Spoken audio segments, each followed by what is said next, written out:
میں آپ کو ایک کہانی سناتا ہوں۔ ایک گاؤں تھا جس کا نام چاندپور مناظر اور چاندنی راتوں کے لیے مشہور تھا۔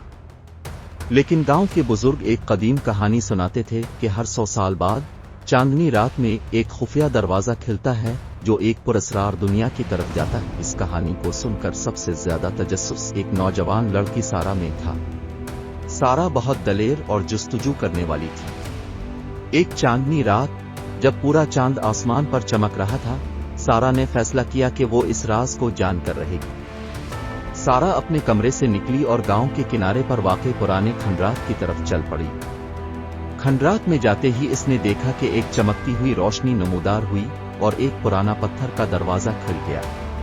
سارا نے ہمت کی اور دروازے کے پار قدم رکھا۔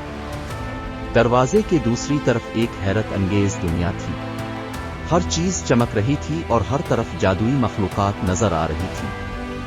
سارا نے وہاں ایک بزرگ سے ملاقات کی جو اس دنیا کے محافظ تھے۔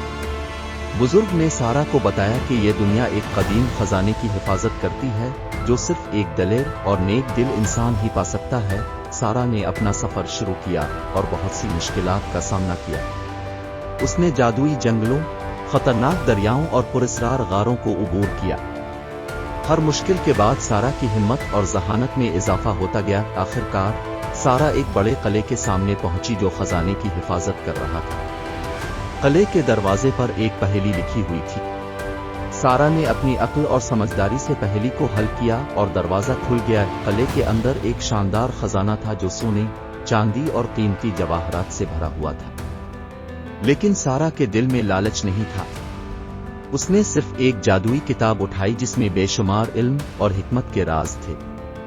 سارا واپس اپنی دنیا میں آ گئی اور اس جادوئی کتاب کی مدد سے اپنے گاؤں کی بہتری کے لیے کام کرنے لگی۔ سارا کی اس مہم جوئی کی کہانی چاندپور کے ہر بچے کو سنائی گئی تاکہ وہ بھی ہمت اور جستجو کی اہمیت کو سمجھ سکے۔ سارا کی بہادری نے یہ ثابت کر دیا کہ ایک نیک دل انسان ہمیشہ بڑی کامیابیاں حاصل کرتا ہے اور اپنے ساتھ دوسروں کے لیے بھی روشنی کی کرن بنتا ہے۔